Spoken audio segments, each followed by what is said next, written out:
নমস্কার, আমি ডক্টর নীলাঞ্জন মিত্র। আমি সিনিয়র কনসালটেন্ট ইউরোলজিস্ট। তা আজকে আমি মোটামুটি কিডনি স্টোন এই ব্যাপারে একটু আলোকপাত করতে চাই। কিডনি স্টোন মোটামুটি আমাদের ভারতীয় জনসংখ্যার মধ্যে 12% লোক মোটামুটি কিডনি স্টোনে ভোগেন সারা জীবনে কখনো না কখনো বার।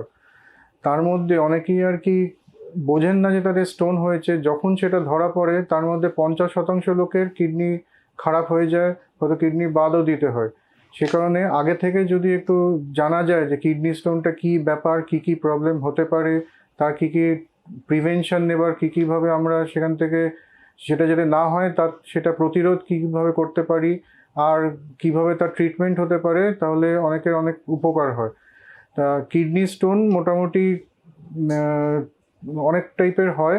তার মধ্যে সবথেকে কমন হচ্ছে calcium stone, oxalate stone, uric acid stone, struvite stone, যেগুলো আর কি ইনফেকশনের জন্য হয়।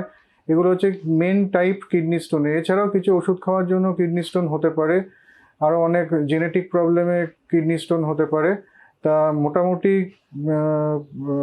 আমাদের ইউরিন যখন মোটামুটি একটা সলিউট, যে কোনো লিকুইডেই একটা সলিউট আর সলভেন্টের একটা প্রপোর্শন লাগে, না হলে সেটা গলে না। তা যখন আমাদের ইউরিনে সলিউটের পোর্শন অনেকখানি বেড়ে যায়, যেটাতে আমাদের শরীরের যে বর্জ্য পদার্থ সেগুলো আর মিশে যাচ্ছে, ইউরিনের সঙ্গে মিশে যে বেরিয়ে যাবে সেটা আর হচ্ছে না, তখন সেটা কিডনির ভেতর আস্তে আস্তে জমতে থাকে। প্রাথমিকভাবে সেগুলো র্যান্ডালস প্লাক হিসেবে একটা প্লাক মতন তৈরি করে, তারপরে আস্তে আস্তে সেখান থেকে স্টোন তৈরি হয় যখন আস্তে আস্তে সলিউটের পরিমাণ আস্তে আস্তে বাড়ে। তা এগুলো কি কি প্রবলেম হতে পারে আপনাদের? আপনার প্রথম কথা, পেটে ব্যথা হতে পারে, বিশেষ করে পেটের ধারে ব্যথা। অনেক সময় থেকে হালকা হালকা, যখন কিডনিতে পাথরটা থাকে তখন হালকা হালকা ব্যথা হয়। পেটে বিশেষ করে পিঠের দিকেও ব্যথা হতে পারে। আর অনেক সময় রক্ত বেরোয় বারবার ধরে কিডনিতে, বা ইউরিনে ইনফেকশন হতে পারে। যদি ইউরেটারে থাকে তাহলে পেটের ডান ওপর থেকে নিচে অবধি, কুঁচকির কাছে অবধি ব্যথাটা নামতে পারে। আর মূত্রথলিতে যখন পাথর চলে আসে তখন আর কি পাথরের জন্য পেচ্ছাপ আটকে যেতে পারে, বারবার ইনফেকশন হতে পারে, আবার ব্লিডিং হতে পারে, এই সেই প্রবলেম হতে পারে। আস্তে আস্তে যদি কিডনি স্টোন এরকম থেকে যায়, আস্তে আস্তে সেখান থেকে কিডনি পুরোপুরি খারাপও হয়ে যেতে পারে। সেজন্য অল্পতেই যদি আমরা ধরা পড়ে আর কি কিডনি স্টোন, তাহলে আমরা অল্পতেই চিকিৎসা করতে পারি, সেটাতে তাহলে কিডনি পুরোপুরি ঠিক হয়ে যেতে পারে। তা এর প্রিভেনশনের জন্য কি কি করা যেতে পারে? বেশি করে প্রচুর পরিমাণে আপনাদের জল খেতে হবে, লিকুইড জিনিস খেতে হবে। সাইট্রাস ফ্রুটস যেমন লেবু, আনারস, এগুলো বেশি করে খেতে হবে। আর মাংস টাংস, অ্যানিমাল প্রোটিন, নুন, এগুলো কম করে খেতে হবে। কি কি রিস্ক ফ্যাক্টরস থাকে এগুলো হবার? মোটামুটি অনেকের আর কি বাবার কাকার বা দাদুর আর কি একটা ফ্যামিলি প্রিডিসপোজিশন থাকে, তাহলে তাদের আর কি হবার চান্স অনেক বেশি। যারা বেশি ডিহাইড্রেটেড হয়ে যান তাড়াতাড়ি, তাদের বেশি হয়। বিশেষ করে যে আজকালকার দিনে হয়তো লোকের মাঠঘাটে কাজ করছেন না, কিন্তু এসিতে অনেকক্ষণ কাজ করছেন, জল খেতে ভুলে যাচ্ছেন, হয়তো সারাদিনে 500 ml জল খাচ্ছেন, এসিতে কাজ করছেন, বুঝতেই পারছেন না, তাদের স্টোন হবার প্রচুর সম্ভাবনা। ডায়েটে বেশি করে সোডিয়ামের পরিমাণ খেলে, অ্যানিমাল প্রোটিনস বেশি খেলে, বীজ জাতীয় পদার্থ বেশি খেলে, যেমন বাদাম, ছোলা, এগুলো বেশি খেলে, ডাল ফাল বেশি খেলে আমাদের স্টোনের চান্স অনেক বেশি হয়। এছাড়া ওবেসিটির জন্য পাথর হতে পারে। কিছু আগে হয়তো কোনো অপারেশন হয়েছিল ইন্টেস্টাইনের, বা ইন্টেস্টাইনাল কোনো প্রবলেম, যেমন সিলিয়াক স্প্রু, ট্রপিক্যাল স্প্রু, এসবের জন্য পাথর হতে পারে। আর কিছু ওষুধ খেলেও পাথর হতে পারে। এগুলো মোটামুটি রিস্ক ফ্যাক্টরস পাথর হবার। তা মোটামুটি যদি আপনাদের ব্যথা হলো বা ইনফেকশন হলো বা ব্লিডিং হলো, আপনারা এলেন ডাক্তারবাবুর কাছে, আমরা কিছু পরীক্ষা নিরীক্ষা দিই। প্রথমেই আর কি একটা ইউএসজি করতে বলা হয়, সেই অনুযায়ী দেখে তারপর আমরা একটা সিটি স্ক্যান হয়তো দিতে পারি, প্লাস কিছু রক্তের পরীক্ষা, পেচ্ছাপের পরীক্ষা, এগুলো একটু করানো হয়।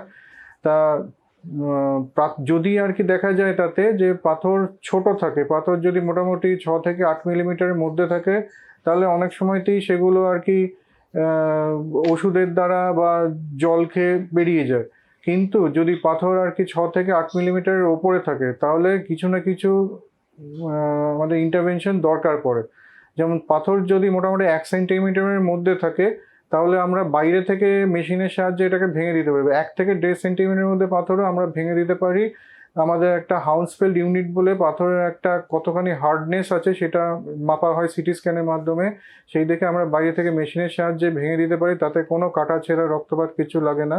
আর যদি পাথর বড় থাকে প্লাস হার্ডনেস যদি অনেক বেশি থাকে, তাহলে ESWL এ কাজ করে না। এক্সট্রা কর্পোরিয়াল, যেটা শরীরের বাইরে থেকে বিনা ক্ষতেতে যেটা সেটা হয় না।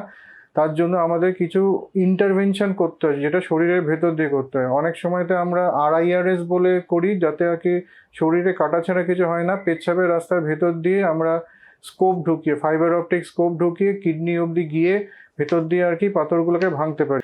এছাড়া যদি বড় পাথর থাকে, তাহলে আমরা বাইরে থেকে একটা ফুটো করে চামড়া থেকে একটা ফুটো করে একটা ছোট্ট একটা ধরুন 1/2 ইঞ্চি মতো একটা ছোট ফুটো হবে, সে ফুটো করে কিডনি ফুটো করে পাথরটাকে ভেঙে বার করে আমরা বাইরে বার করে দিই। তাতে লেজারও লাগে না, সেটা ব্যালিস্টিক মেশিনের সাহায্যে ভেঙে দেওয়া যায়। এছাড়া যদি ইউরেটারির মধ্যে আর কি পাথর থাকে, তাহলে আমরা সেটাকে রিজিড ইউরেটারোস্কোপ দিয়ে লেজার দিয়ে ভেঙে দিই। আর মূত্রথলির পাথর আমরা মূত্রথলির ভেতর দিয়েই, মানে মূত্রনালীর ভেতর দিয়ে ভেঙে দিই, তাতে কোনো কাটাছেঁড়া কিছু হয় না। তা মোটামুটি এইভাবে আমরা কিডনি স্টোন অপারেশন করি। আজকালকার দিনে ওপেন বা ল্যাপারোস্কোপিক অপারেশন প্রায় উঠেই গেছে এন্ডোস্কোপিক অপারেশন আসার পর থেকে। যদি আর কি খুব বড় পাথর যেটা কি পুরো কিডনিকে ধরে নিয়েছে, সেটার জন্য হয়তো কোনো সময়, আর আজকালকার দিনে প্রায় 1% পেশেন্টেরও কমের আর কি লাগে ওপেন সার্জারি, লাগতে পারে 1%-রও কম। ম্যাক্সিমামই আমরা এন্ডোস্কোপিক সার্জারির সাহায্যে বিনা ক্ষতে অপারেশন করে বাদ দিয়ে দিই। সেই জন্যই বলার যে যদি আপনাদের কিডনি স্টোন যেগুলো সিমটমস বললাম সেগুলো যদি হয়, প্লাস যদি আপনাদের ধরা পড়ে যে কিডনি স্টোন হয়েছে, আপনারা বিলম্ব করবেন না, যত তাড়াতাড়ি সম্ভব কোনো ইউরোলজিস্টের সঙ্গে এসে যোগাযোগ করুন, যাতে আর কি তাড়াতাড়ি আপনাদের এই পাথর থেকে মুক্তি পান। নমস্কার।